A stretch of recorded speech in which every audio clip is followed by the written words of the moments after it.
It occurred to me a while ago that this channel has been seriously lacking early 80s video game content, specifically old computer releases and Atari stuff. My first console was the Atari 2600, so I have a certain amount of fondness for the device, but the games are pretty basic, which doesn't leave a lot to talk about.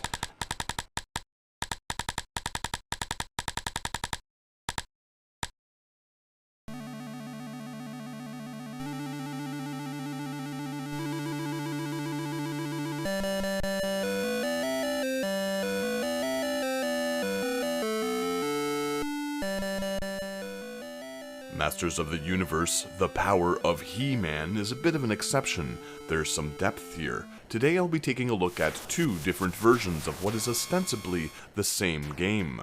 The Power of He-Man.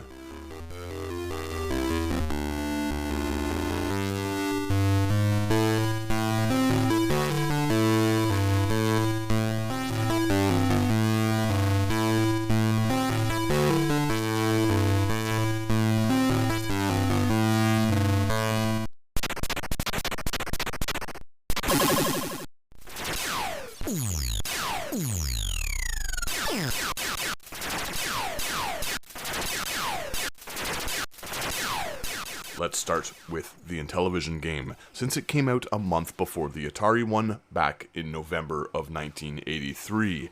This thing was designed by Mike Sanders and Josef Wagner for Mattel, who also worked to publish it. I started out playing the Atari version back in the day. My neighbor at the time was annoying, bratty, and a bit of an idiot, but she had a metric ton of video games, and a bunch of those inarticulate Smurf things built from a plastic so tough that they could split a brick if pitched with enough force. So I kinda just put up with her for her toys. Yeah, I'm a bad person. Anyway, I dug the 2600 version, but didn't play this Intellivision original until years later. Straight out of the gate, this is the superior product, hands down. From the get-go, you're given a pretty solid rendition of the Filmation cartoon intro music, followed up by the option to adjust the difficulty. It's a short game, so I tend to start out on the easiest level and work my way up through completions, as the adventure restarts with a higher challenge every time Skeletor is forced to retreat. So the main goal here is to find the bony baddie, challenge him to a duel, and move on. The entire package is broken up into a couple of different gameplay modes. First, you man the Wind Raider. Hey! Isn't that a Wind Raider? Your goal in these sequences is to get to Castle Grayskull through a variety of aerial projectiles and ground troops who also fire at He-Man. The Wind Raider is equipped with air-to-air weaponry as well as bombs that create craters for the ground enemies to fall into. It can be a bit strange to avoid things at first since your ship never strays from the center of the screen, but it shouldn't take you too long to adjust to the limitations. All of the useful bits are clearly displayed on the screen. The distance is right there, along with the amount of fuel remaining. I like all of this a lot. I mean, hey, this was 1983, and it's already a pretty captivating game. Once He-Man reaches Grayskull, he will be forced to avoid a bunch of crap in order to get right on top of Skeletor. What I dig is that the projectiles vary depending on the difficulty, with all new assets involved in both the flight missions as well as the combat ones. Pretty remarkable if you ask me, and if you clicked on this video, that's kinda what you're doing. So yeah, He-Man can block the incoming waves of baddie shit with a shield, and once he reaches Skeletor, he engages in one of the greatest battles to have ever been created for a video game.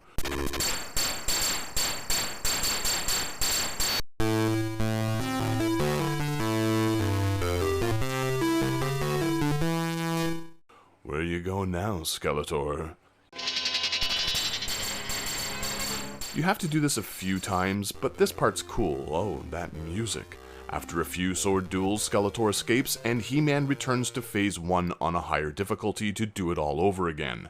The challenge builds up gradually, extra lives can be earned, and overall, I think this entire thing is well made.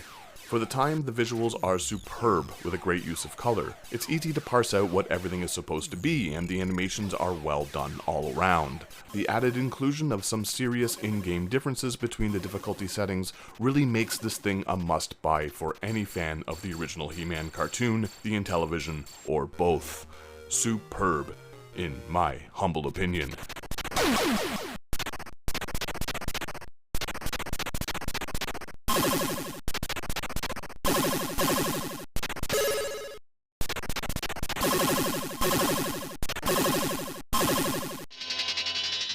That leaves us with the Atari version, also released by Mattel under their M Network moniker for the console, and, well, as Inafune might say, it's better than nothing.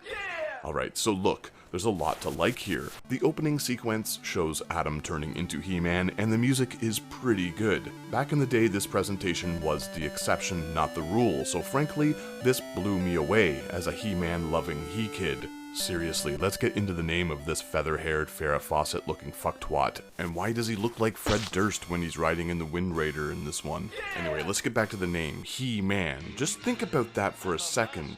It's as redundant as this rant will eventually become. This sweaty 80s excuse for a man has a name, and it's He-Man. Why wasn't She-Ra called She-Woman? Was that where the line had to be drawn? Part of the reason I can't bring myself to watch the new show is because of this dude's name. Also the fact that the original cartoon was created in a laboratory governed by action figure toy representatives. All of these characters seem to have been created by a group of executives with zero creativity, possibly with a bit of grass growing in their brains, if you know what I mean. Here's an action figure, blonde and muscular. What should we call him? He-Man. Good job, Alfie. Now, how about this blue dude with a skeleton head? Blue skelly bone? No. Skeletor. And the female He-Man, what's a good name for her? She-Woman. No. Too far, Alfie. You've gone too far. Go get yourself a Crystal Pepsi and sit the rest of this meeting out. She will be known as She-Ra. My point, it's all absurd, but also somehow meant to be taken seriously. Let me just say it again. He-Man. Sorry for all you die-hard fans out there. Chances are if you take He-Man seriously, you also can't handle a bit of reality, so I sincerely apologize.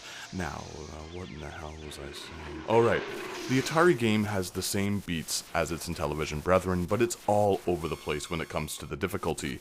Before I have to hear about it, the challenge level can be adjusted on the console itself, but the default is set to unfair. The gameplay is pretty much the same, so I won't get into that too much, but during the Wind Raider sequences, the enemies relegated to the ground fire off shots that magnetize to the ship. You see, these wrench-looking things are meant to be shot, which in turn grants you a bomb to drop. In the Intellivision original, there were more buttons, so one would fire projectiles while another made the craters. The 2600 gamepad only had one button, so they did what they could.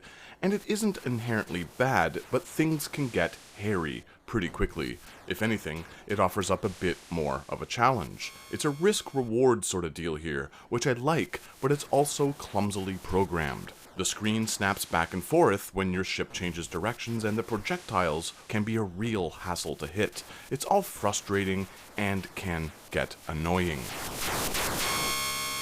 Fuel doesn't seem to be an issue here, and brap, you can get stun-locked by bullets and wrenches quicker than you can say nookie. This seriously makes me want to break stuff.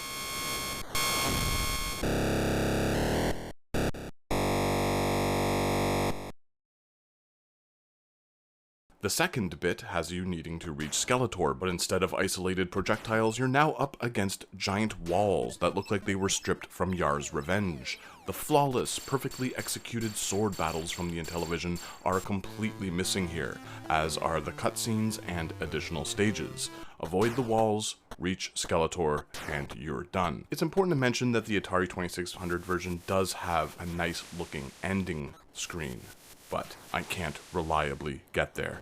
All in all, if you have the means, you should get the Intellivision version, but at the end of the day, the Atari alternative still looks great.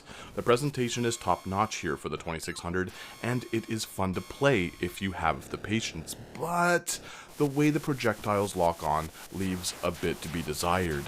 It's just one of those games from the era where you have to suffer through the idiosyncrasies. Bottom line, the Intellivision did it first, and better. If you have either of these games, hang on to them. I legitimately believe that they are excellent standout experiences that don't get nearly enough credit. Next time on this channel, one more He-Man game, so stay tuned.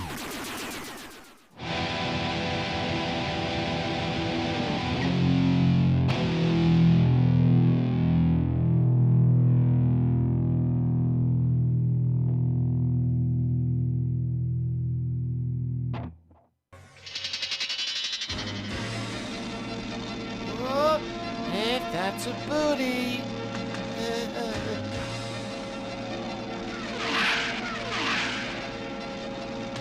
Oh, hit me again. That's that booty again.